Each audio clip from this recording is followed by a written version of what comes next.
Assalamualaikum warahmatullahi wabarakatuh. Salam sejahtera untuk kita semua. Om Swastiastu, Namo Buddhaya, salam kebajikan.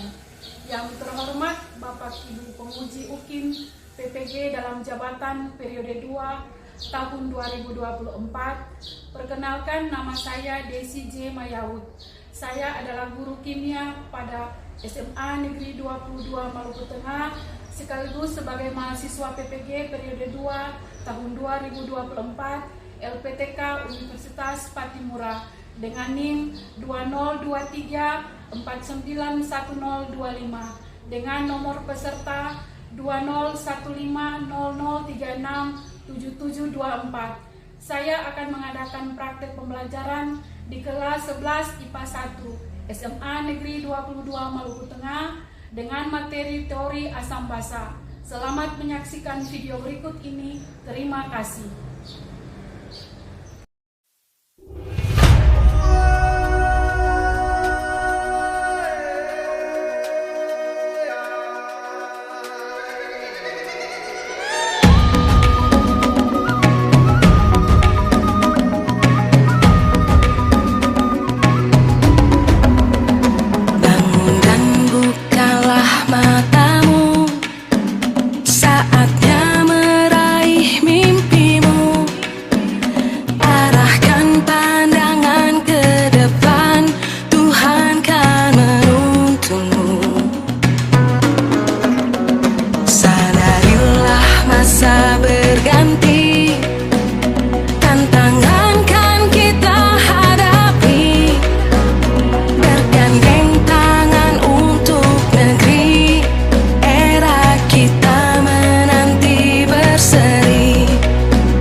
Selamat siang anak-anak.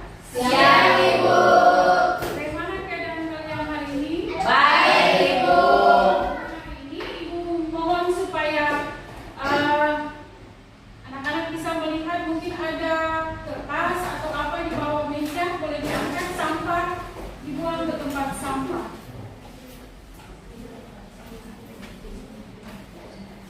Ya, sebelum kita belajar kimia hari ini, mendahulunya kita akan berdoa.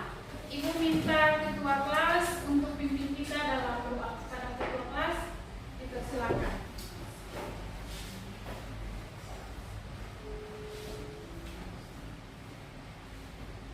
Teman-teman, sebelum kita memulai pembelajaran hari ini, marilah kita berdoa. Berdoa menurut keyakinan kepercayaan kita masing-masing.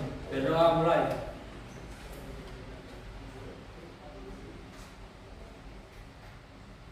Berdoa selesai. Ya, terima kasih kepada ketua kelas. Sama-sama. Ibu akan mengambil aksen kehadiran. Ketua kelas, ada yang tidak hadir? Semua hadir. Anak-anak perhatikan, hari ini kita akan belajar materi tentang teori asam basa. Ya, materi teori asam basa ini merupakan materi awal sebelum kita masuk di semester genap di kelas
pelajari saat ini 3.10.1 itu dia menjelaskan mengidentifikasi tentang zat-zat yang bersifat asam atau basa dalam kehidupan sehari-hari. Lalu yang berikut 3.10.2 itu memahami penjelasan tentang berbagai konsep asam dan basa, dan 3.10.3 itu membandingkan konsep asam basa menurut Arrhenius, Bronsted-Lowry, dan Lewis. Tujuan pembelajaran melalui pendekatan saintifik dengan model pembelajaran basic learning dan berdasarkan indikator pencapaian kompetensi, maka rumusan tujuan pembelajaran yaitu 1. Berdiskusi. Setelah berdiskusi dan menggali informasi, peserta didik anak-anak dapat mengidentifikasi zat-zat yang bersifat asam dan basa dalam kehidupan sehari-hari. Dan yang kedua, peserta didik dapat memahami penjelasan tentang berbagai konsep mengenai asam dan basa. Dan yang ketiga, peserta didik dapat membandingkan konsep asam dan basa menurut teori Arrhenius, Bronsted-Lowry, dan Lewis. Jadi materi-materi umum yang akan Ibu jelaskan, yang pertama mengenai teori asam basa. Jadi teori asam basa ini dia ada terbagi atas 3 teori. Yang pertama itu Arrhenius. Arrhenius, lalu yang berikut ada teori Bronsted-Lowry, dan yang ketiga bekas teori Lewis. Sebagai dasar atau umum, secara umum saja Ibu mau sampaikan teori asam basa Arrhenius itu dia bilang, menurut Arrhenius, dia bilang asam adalah ikut selain yang dia sampaikan tentang asam dan basa. Ini di sini juga secara umum Ibu ada tampilkan beberapa contoh senyawa asam. Ada pertama, ada apa dia? HCl, namanya asam klorida. Yang kedua KBr, asam klorida. Yang ketiga H2SO4, asam sulfat. Dan yang ada ditampilkan, dan ada masih banyak lagi senyawa asam yang ada di alam. Ya, itu yang mengenai asam. Lalu yang basa. Kalau basa ada NaOH. Apa lagi? KOH. KOH itu dari nama senyawanya kalium hidroksida. NaOH natrium hidroksida. MgOH2 magnesium hidroksida. AlOH3 aluminium hidroksida. Dan masih banyak lagi senyawa basa yang ada di alam.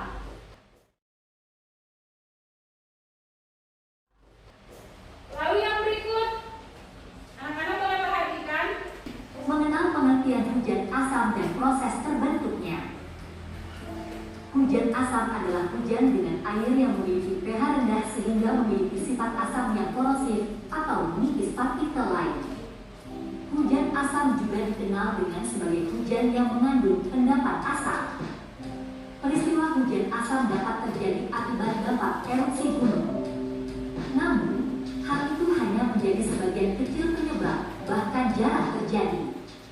Hujan asam terbentuk akibat pembakaran bahan bakar fosil.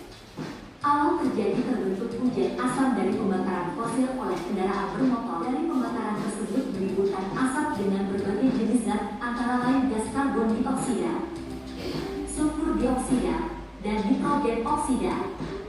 Saat zat itu naik ke atas atmosfer dan bereaksi dengan oksigen di udara, lalu bereaksi dengan air, gas sulfur dioksida SO2 akan mengikat oksigen di udara dan berubah menjadi sulfur trioksida SO3. Sulfur trioksida SO3 kemudian akan bereaksi dengan air di udara membentuk air hujan berupa asam sulfat H2SO4. Gas nitrogen oksida NO2 yang naik ke atmosfer akan bereaksi oksigen membentuk gas nitrogen dioksida NO2. Nitrogen dioksida kemudian bereaksi kembali dengan partikel air di udara dan membentuk air hujan berupa asam nitrat HNO3 dan asam nitrit HNO2. Jadi anak-anak sudah melihat bagaimana terjadi proses terjadinya hujan asam kan? Iya. Jadi hujan asam ini dia berasal dari gunung erupsi. erupsi. Apa lagi yang tadi disebut? deposito, pembakaran sampah, apalagi asap-asap dari pabrik. Ya, dampaknya kalau hujan asap itu terjadi. Dampaknya kalau hujan asap itu terjadi, kenapa? Menyebabkan berbagai macam penyakit. Menyebabkan banyak penyakit. Kita tepuk tangan dulu buat anak kita Risto. Ya, ya kan? Ya.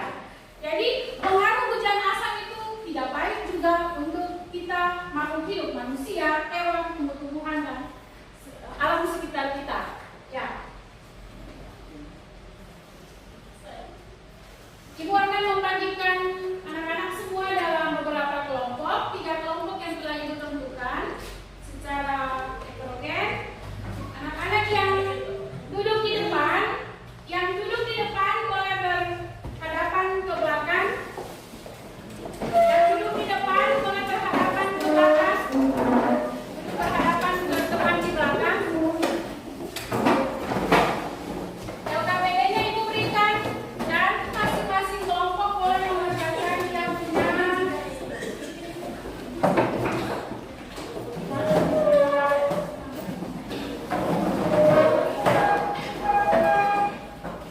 kelompok bukan bukunya.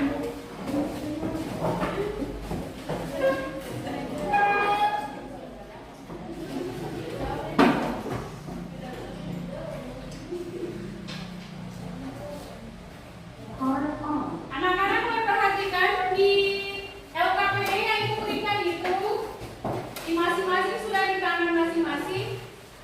Boleh kalian membaca sekaligus boleh memecahkan dia punya soal-soal yang ada. Nomor 1. Yang pertama itu yang pertama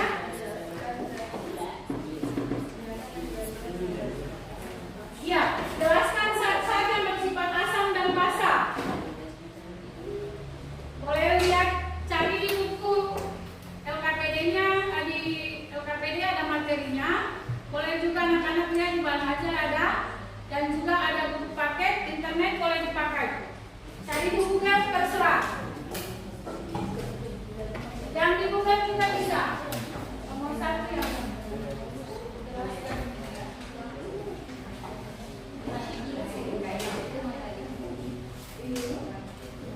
jelaskan zat-zat yang bersifat asam dan basa. Zat yang diketahui dalam kehidupan sehari-hari asam basa.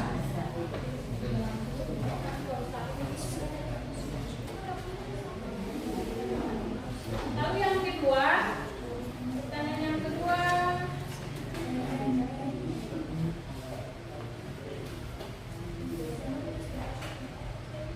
jelaskan perbedaan asam dan basa menurut 3 teori yang tadi. Perhatikan yang di sini asam dan basa yang dalam kehidupan sehari-hari pasti kau tahu kan?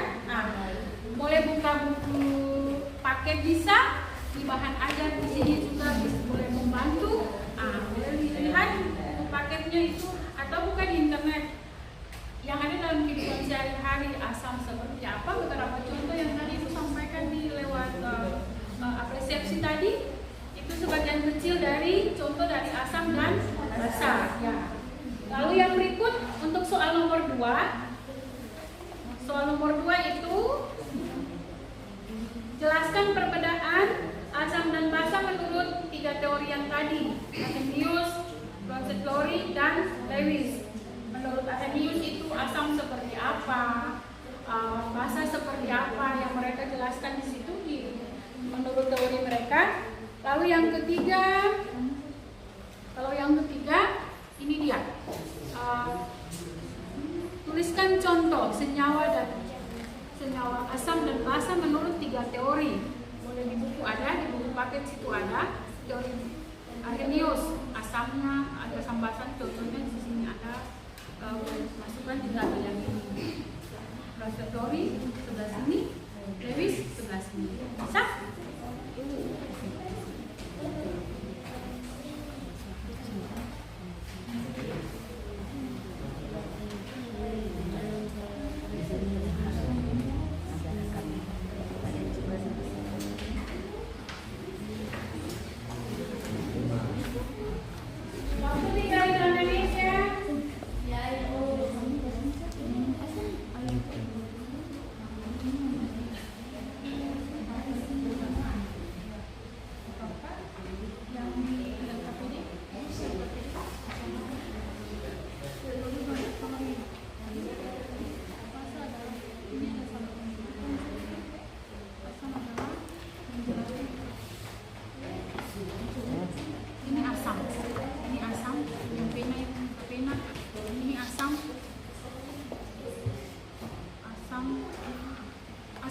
spesies atau ion atau molekul yang dapat memberikan ion Hs.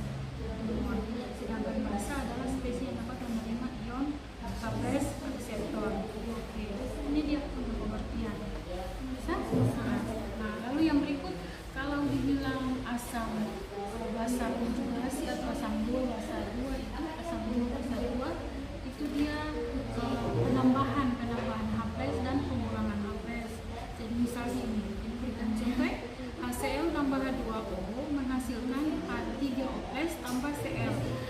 Boleh lihat di HCl yang awalnya sebelum reaksi dia HCl kan, ya sesudah reaksi sisanya hanya kemana? Hanya bertindak sebagai dia memberi atau dia menerima. Yang tadinya dia ada, dia sudah hanya hidrogennya sudah tidak ada lagi. Otomatis dia memberi kemana? Dia memberi ke sini nih, H2+ nih. Yang tadinya H2O hanya 2, hidrogennya 2, dia menjadi menjadi 3. Nah, jadi otomatis jumlah asam konjugasi itu terjadi penambahan. Sedangkan basa konjugasi itu kebalikan dari pengurangannya, berkurang. Lewis. Kalau teori Lewis itu dia kebalikan dari proses Lori. Kalau proses Lori ini asam dia memberikan ion H+, dia mendonor, dia bertindak sebagai pendonor. Kalau basa itu dia penerima. Ya, kalau teori Lewis yang asamnya itu yang menerima, akseptor, lalu kalau yang basanya itu yang menerima. Ya anak-anak, semua sudah selesai kelompok? Sudah? Kelompok 1 sudah? Sudah. Kelompok 2? Sudah. Kelompok 3? Sudah. Ya. Sekarang saja untuk kelompok masing-masing kelompok akan mempresentasikan hasil kerjanya di kelompok. Ibu mempersilahkan yang pertama itu kelompok 1. Kelompok 1 tugas menjawab soal di LKPD nomor 1.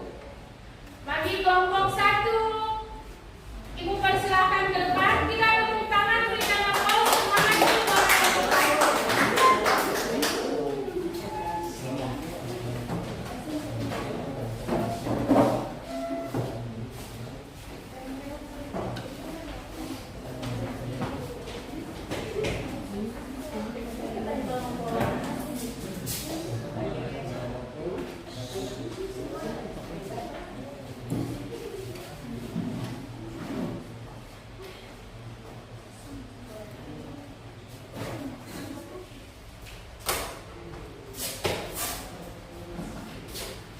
Ya, oke. Ya, yang lain perhatikan hasil dari kelompok 1. Ya, kelompok 1 dipersilakan. Assalamualaikum warahmatullahi wabarakatuh. Waalaikumsalam warahmatullahi wabarakatuh. Terima kasih kepada ibu guru dan teman-teman karena telah memberikan kesempatan kepada kelompok kami untuk mempresentasikan hasil kerja kelompok pada materi permasalahan. Di sini saya akan jelaskan tentang zat-zat yang bersifat asam dan basa dari kehidupan sehari-hari. Asam, jerum, asam sitrat, C6, H8O7, cuka, asam asetat, CH3COOH, asam lambung, asam klorida, HCl, akumulator atau aki, asam sulfat, H2SO4. Sekarang kita ke basa. Pedesilantine amonia, NH3, sabun, natrium, hidroksida, NaOH, antasida, obat mah, kalsium karbonat, CaCO3, soda kue, natrium bikarbonat, NaHCO3.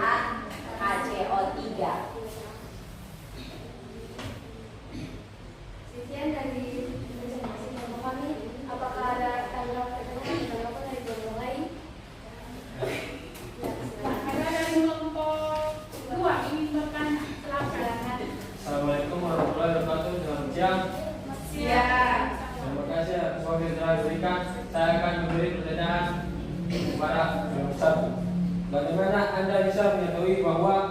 kaki yang masuk dalam senyawa asam.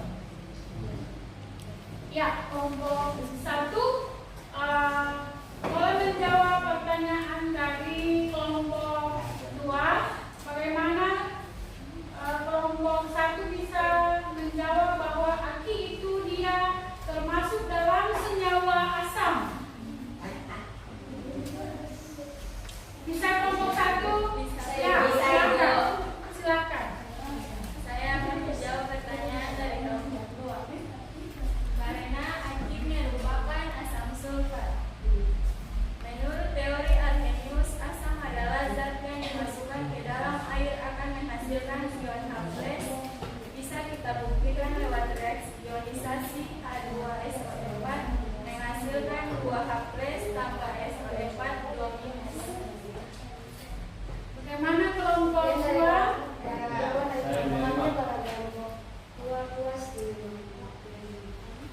Saya puas. Ya, tepuk tangan dulu untuk kelompok 1 dan kelompok 2. Silakan, moderator. Sekian dari presentasi kelompok kami. Diharapkan memberikan kami maaf. Terima kasih. Wassalamualaikum warahmatullahi wabarakatuh. Waalaikumsalam warahmatullahi wabarakatuh. Tepuk tangan buat kelompok 1. Presentasinya.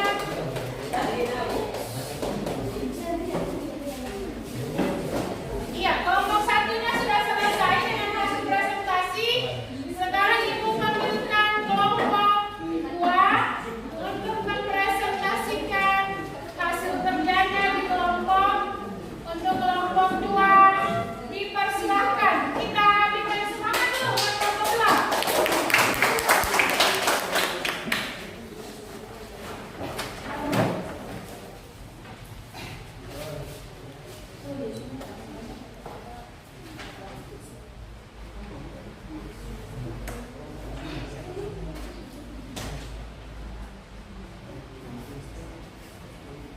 Oke. Assalamualaikum warahmatullahi wabarakatuh. Waalaikumsalam warahmatullahi wabarakatuh. Sebelumnya terima kasih atas kesempatan yang telah diberikan. Kami dari kelompok 2 akan mempresentasikan hasil pekerjaan kelompok kami, yaitu tentang konsep asam basa menurut beberapa ahli. Kepada pembaca materi saya persilahkan. Saya akan menjelaskan tentang konsep asam basa menurut 3 teori. Pertama, teori Arrhenius. Menurut teori Arrhenius, asam adalah zat yang dilarutkan dalam air akan menghasilkan ion H+ atau hidrogen. Untuk basa, zat yang dilarutkan dalam air akan menghasilkan ion hidroksida atau amines. Menurut teori Francis Lowry, spesies memiliki ion yang bertindak sebagai pemberi ion H+. Untuk basa, spesies atau molekul atau ion yang bertindak menjadi penerima proton atau H+. Untuk teori Lewis, asam adalah penerima pasangan elektron atau akseptor, dan basa adalah pendorong pasangan elektron atau pemberi. Sekian presentasi dari kelompok kami. Apabila ada pertanyaan dari kelompok lain, saya persilahkan. Kelompok 1, siapa yang bertanya? Kelompok 1 tidak ada yang bertanya ya? 2, 3? Tidak ada? Semua paham dengan pertanyaannya, dengan hasil penjelasan soal tentang teori Arrhenius, Profesor dan Lewis? Paham? Paham. Ya. Baik, kalau tidak ada pertanyaan dari kelompok lain, saya tutup presentasi kami. Apabila ada kesalahan, kami mohon maaf. Kami undur diri. Wabillahi taufiq wal hidayah. Wassalamualaikum warahmatullahi wabarakatuh. Waalaikumsalam warahmatullahi wabarakatuh. Buat kelompok 3.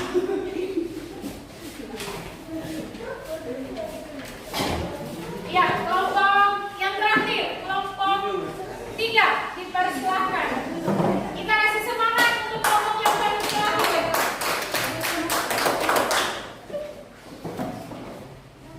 Selamat siang Ibu Guru. Assalamualaikum warahmatullahi wabarakatuh teman-teman. Waalaikumsalam warahmatullahi wabarakatuh. Terima kasih Ibu Guru dan teman-teman sekalian telah memberikan kelompok kami waktu dan tempat untuk mempresentasikan hasil kerja kami kepada teman materi kami kali ini yaitu contoh senyawa asam dan basa. Menurut teori pertama yaitu teori Arrhenius. Rumus kimianya yaitu HCl, nama senyawanya yaitu asam klorida. Reaksi yang selanjutnya yaitu HCl menghasilkan H+ tambah Cl-. Kemudian yang kedua rumus kimianya yaitu HBr, nama senyawanya asam bromida. Reaksi yang selanjutnya yaitu lautan HBr menghasilkan H+ tambah Br-. Yang kedua basanya, nama natrium hidroksida. Rumusnya yaitu HaOH, NaOH.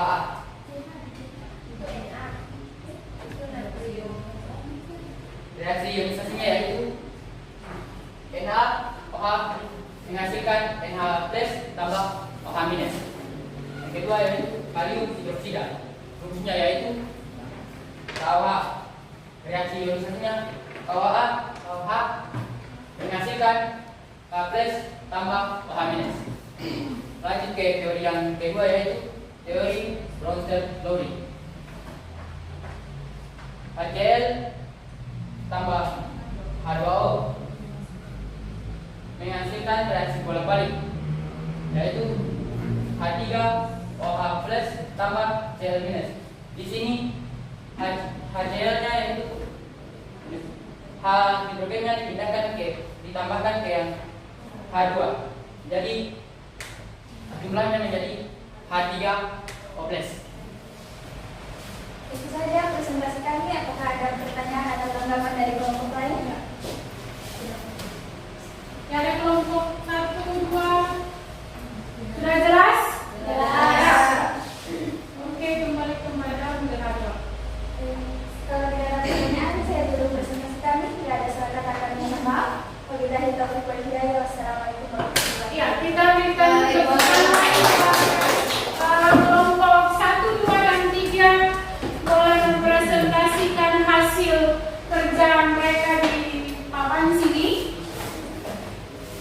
Untuk kelompok 1, ada hal-hal yang Ibu luruskan saja dari apa yang telah disampaikan tadi, dipresentasikan tadi.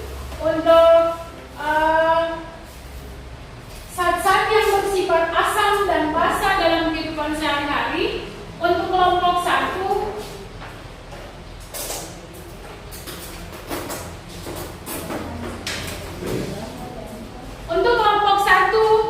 kelompok 1 menjawab bahwa zat-zat yang bersifat asam dan basa dalam kehidupan sehari-hari itu ada asam seperti asam jeruk. Jeruk itu yang mengandung senyawa asam. Senyawa asam ini disebut dengan asam sitrat. Rumus senyawanya C6H8O7. Selain asam jeruk yang biasanya anak-anak makan di rumah, ada juga cuka. Cuka itu asam asetat. Asam asetatnya rumus senyawa kimianya CH3COOH.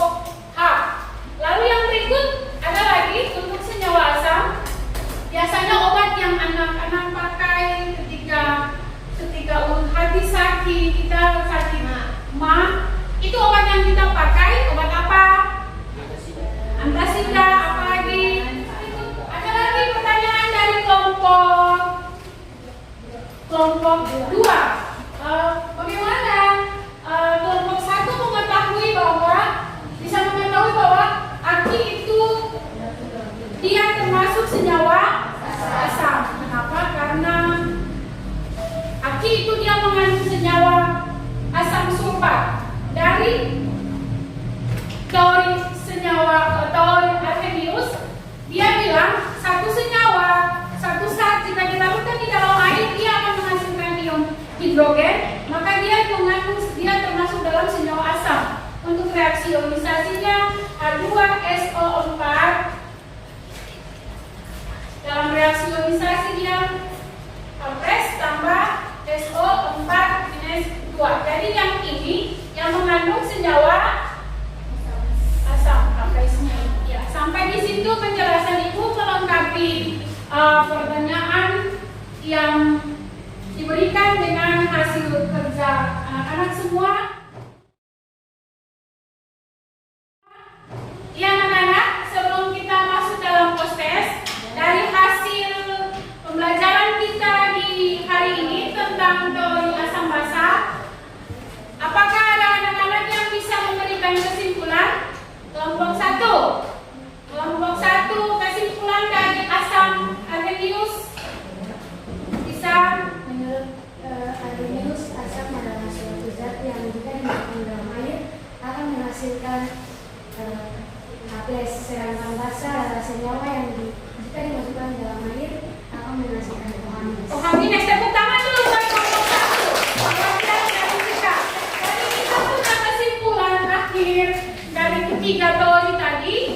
Asam menurut teori arhenius yang senyawa yang bisa menghasilkan ion hidroksida atau H+ ketika dia dilarutkan di dalam air. Sementara basa menghasilkan ion hidroksil atau OH- jika dia dilarutkan di dalam air. Itu menurut arhenius. Sedangkan kalau Bronsted-Lowry dapat disimpulkan bahwa teori Bronsted-Lowry ini merupakan pengembangan dari teori arhenius yang lebih sempurna lagi. Karena Bronsted-Lowry dapat menjelaskan bahwa asam adalah suatu senyawa yang memberikan atau mendonorkan proton, sedangkan basa itu yang menerima proton. Sedangkan kesimpulan terakhir dari basa Lewis bilang, yang Lewis sampaikan, asam adalah suatu molekul yang bisa menerima pasangan elektron, sedangkan basa adalah molekul yang memberikan pasangan elektron. Dengan kata lain, mendonor dan akseptor pasangan elektron. Ya, demikian kesimpulan yang telah kita dapat dari pembelajaran kita di siang ini. Kita akan masuk pada kegiatan evaluasi. Jangan lupa tuliskan nama.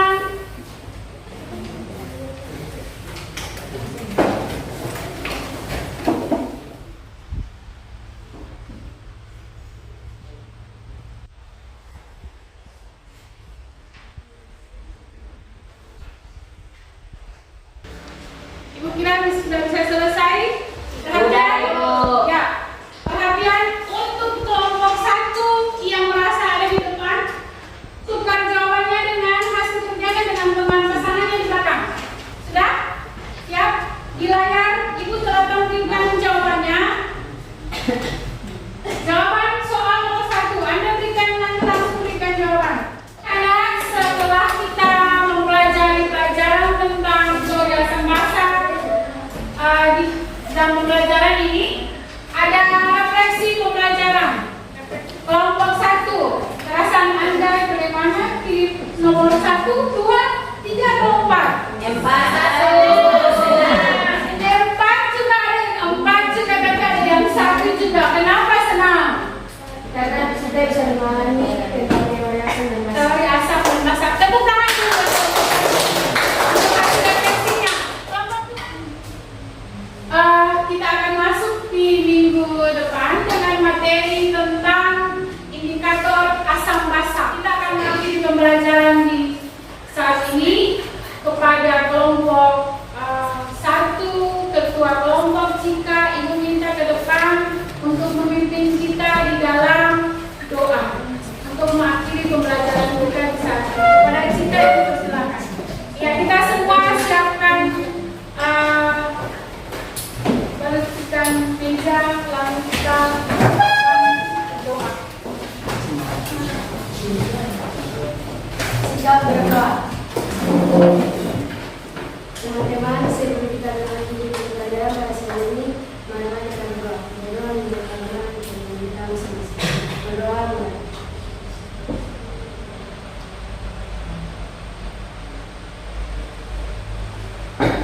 Berdoa selamat. Ya, terima kasih Cika. Selamat siang. Assalamualaikum warahmatullahi wabarakatuh.